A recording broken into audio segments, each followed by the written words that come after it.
Hello guys, ang ituturo ko naman for today ay array. Array. Okay?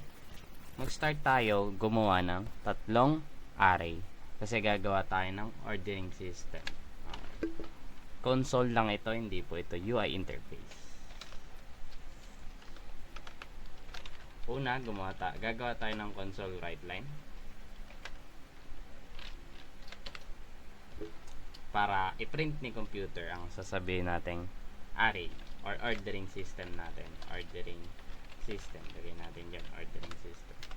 Then, ang unang-una kong gagawin is gagawa tayo ng variable, no? Gagamitin natin si list string.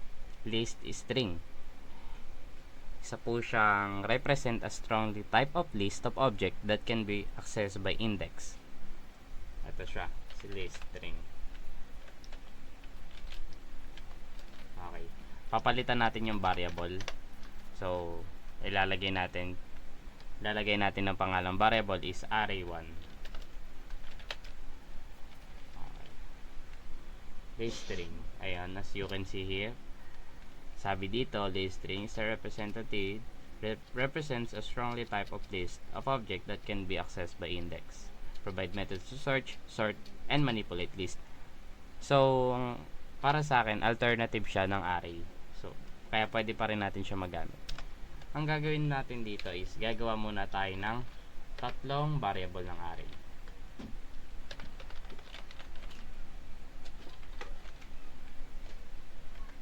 Okay. At for kay array3. List string.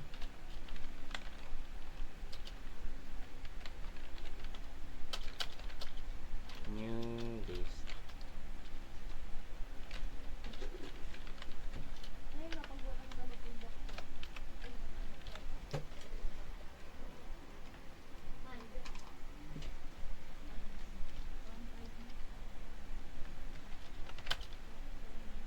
Okay. After natin mag-declare ng tatlong variable natin for kay array1 at array2 at array3, ang gagawin naman natin is kung paano tayo mag-input sa console.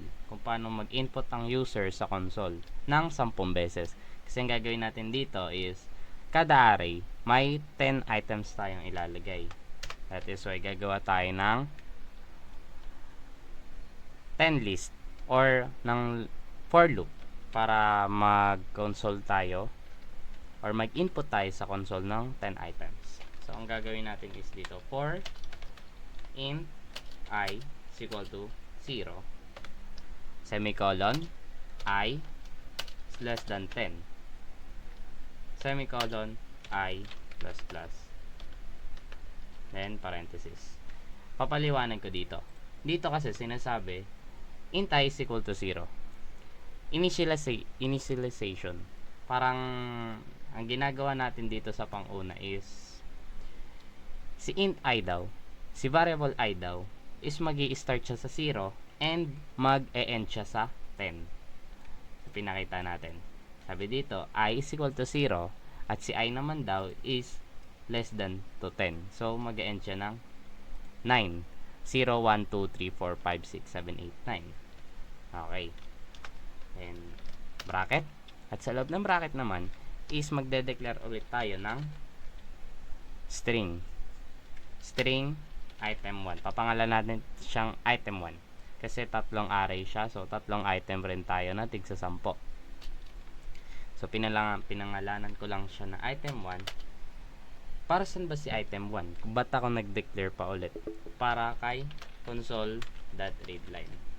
Si console readline po kasi, siya po kasi yung dahilan kung paano tayo mag-i-input sa console natin, sa program natin, pag nirun natin siya. So, siya yung dahilan kung ba't tayo nakakapag-type. At sa mga tinype natin na yon, yung in-input natin sa console na yon is mag-i-store siya kay item 1. Kaya pag tinawag natin si item 1, kung ano yung nilagay natin kay readline, yun yung ilalabas. Yun yung ilalabas ni computer. So, after na natin ilagyan ng console readline yan, gagawin na natin, tatawagin na ulit natin tong si list string, which is si array1. Yung array natin. Bakit? Kasi ang gusto natin mangyari, na itong si item 1 which is yung value ni item 1 kung ano yung in-input natin sa computer, mapupunta siya kay array 1. Ganito lang ang gagawin natin, dot add, tapos tawagin natin si item 1. Ganun lang siya kasimple. So 10 beses tayo maglalagay niyan, and mapupunta na siya lahat kay array kasi dineclare natin dito array.add item 1. So paano naman natin siya mapiprint? So, para ma-print natin siya, okay, bago ang lahat, maglagay muna tayo dito ng label, console write line, stock for main dish. Then ang gagawin naman natin dito is, para ma-print natin si main dish, ganito ang gagawin natin.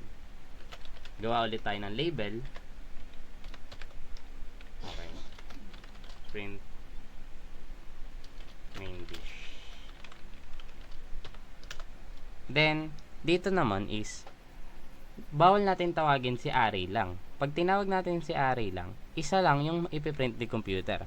Kung gusto natin i-print yung 10 item na nilagay natin kay console readline, kay item 1, dapat mag-for loop ulit tayo. Mag-loop ulit tayo para silang 10 is ma-print ni computer. So, ganito lang ulit siya. Magpo-for loop lang ulit tayo. Then, int I is equal to 0. Para sa 0 siya mag-start. Then, semicolon. And, I is less than. Hindi na natin si 10 gagamitin. Bakit? Kasi, nag less than to 10 na tayo. And, inad natin siya kay array 1. Which is, yung item kay array 1 is 10 na siya.